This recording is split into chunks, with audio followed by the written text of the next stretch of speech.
So, you've just been dumped on Arrakis, the deadliest rock in the universe. Congratulations. Here, the sun is trying to kill you and every single drop of water is a hard-won prize. Now, before you get gobbled up by a sandworm or waste hours on a simple mistake, I'm going to lay out 15 essential survival tips that I wish someone had told me when I first started Dune Awakening. We're covering everything from water discipline to building your first smart base, so let's get into it. But first, a message from today's sponsor. If you need some in-game services for Dune Awakening like Solari and other hard-to-acquire items you simply don't have the time to grind for, then check out MMOPixel.com. It's highly effective, has safe transactions, and delivery is instant. And don't forget to use code KilroyPlays at checkout to receive a further 5% off your entire order. Now back to the video. First things first, guys, burn this into your brain. Water is life. You can forget about hunger in Dune Awakening, it doesn't have a food mechanic, and the number one thing that will kill you, especially at the start of the game, is dehydration. Every move you make, particularly under the blazing hot sun, drains the water meter on the bottom left of your screen, so keep your eyes glued to it, because if this hits 0, your health will start tanking, and your time on Arrakis will be brutally short. Now, every other tip I'm about to give you is built on mastering this one resource, and you'll thank me because of it later. Next up, when you first start out, your only hope for a drink will be the small dew flowers you see scattered around. Just walk up to them and hold your interact key to say take a sip of them, but here's the catch. Dew flowers only ever fill your hydration to about a third of its total capacity, a mechanic in game called the dew limit. Think of them as a quick fix to keep you alive while you hop from one shadow to the next. They're not a long-term solution, so start looking for a better one immediately. Now, this is your first real upgrade in the water game. As you follow the early quests, you'll unlock the ability to craft a blood extractor and a blood purifier, and this is a total game changer. You'll make blood sacks to carry with you, and after you take down a human enemy, you can use the extractor to drain their blood, and then back at base, the purifier turns that blood into clean, drinkable water that can fill your hydration meter all the way to the top. Now, this process is the absolute foundation of early game survival, and it's your ticket to breaking free from the constant hunt for flowers. Now, a single blood purifier can only hold around 1,000 milliliters or 1 liter of water, which, if we're being honest, is not a lot. It's only like one full hydration bar for your player. Soon enough though, you'll be bringing back more blood than you can actually handle at once. Now, the second you're able to, start building dedicated water storage containers, or as they're known in game, cisterns, which hold a lot more, up to 5,000 milliliters or 5 liters in the early game. And here's a pro tip as well, all water containers in your base are linked. So you don't have to fill them one by one, so spread them out. Stick one on each floor or put one near your crafting station and the other by the door for easy access. Trust me, it helps. So your base can be overflowing with water, but that does you no good when you're like a kilometer out and dying of thirst. So as soon as you can, craft water flasks, known in game as Little Johns. Now, these let you carry purified water with you, and obviously massively extend how far you can actually explore in game before having to come back to base to fill them. And naturally, you can fill them from any blood purifier or cistern at your base. And later on, you'll get access to still suits and their upgrades, which are obviously essential for recycling your body's moisture and carrying even more water on long expeditions. But yeah, seriously though, please never leave the base without a full flask or cistern, or not a cistern, Little John. Just make sure they're full before you go out, please. Now, even though you have blood purifiers running, dew can still be harvested, and it is an incredible source of water if you play it smart.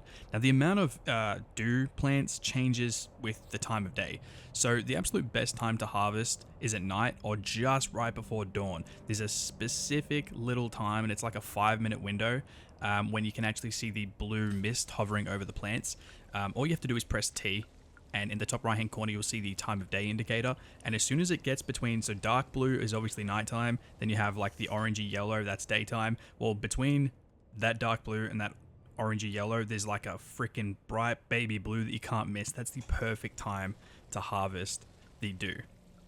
Now, harvesting then at this time can give you 3 to 4 times more water than you'd get in the middle of the day, and a big field of them with a dew reaper. During this window, you can come back with literally liters upon liters of water in one go, so keep this in mind. The sun on Arrakis isn't just for show, it's an active threat. When you're in direct sunlight, a sunstroke meter pops up and starts to fill. Once it's full, your dehydration rate goes through the roof and you'll burn through your water supply in seconds. You have to start thinking almost like a desert creature. Plan your routes from one rock shadow to the next, and if you have to travel far, do it at night. Even the tiny shadow from a mineable rock can save your life. Alrighty guys, we're about halfway through this video, and if you've been paying attention, you already have a massive advantage on Arrakis. So if this guide is helping you out, be sure to do me a solid and hit that like button. It helps other lost souls like yourselves find their way. And if you're serious about conquering this desert, subscribe with notifications on so you don't miss the next deep dive. It's a huge help. Now back to it. Now, the tutorial shows you how to build your first base, but your second base location is a massive decision. Don't build in the open sand. That's like putting out a welcome mat for a sandworm to come and have your base for lunch. The best spots are on elevated rocky ground, which give you natural protection.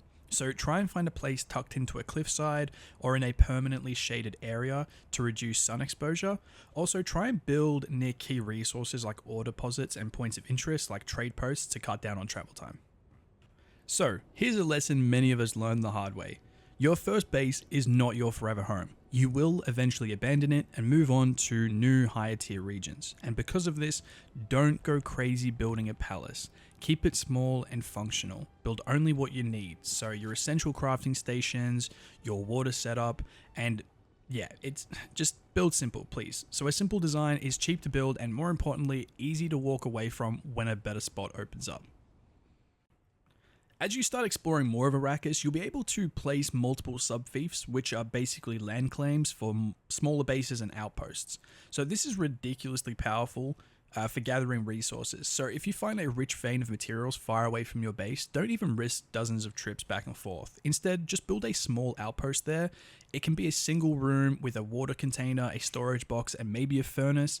This gives you a safe spot to not only rest, hydrate, but also process materials before hauling them back in bulk to your main base. Now, once you eventually do design that perfect little outpost or your perfect base, you don't have to rebuild it from scratch each and every time. The game has a tool called the Solari replicator that lets you save your base designs as blueprints. This is a monumental time saver. You can create a blueprint of your favorite outpost and then deploy it in almost an instant in any new area you claim. This is also your key for moving your main base as well. You can blueprint your entire structure, abandon the old spot, and then construct it at a new, more strategic location.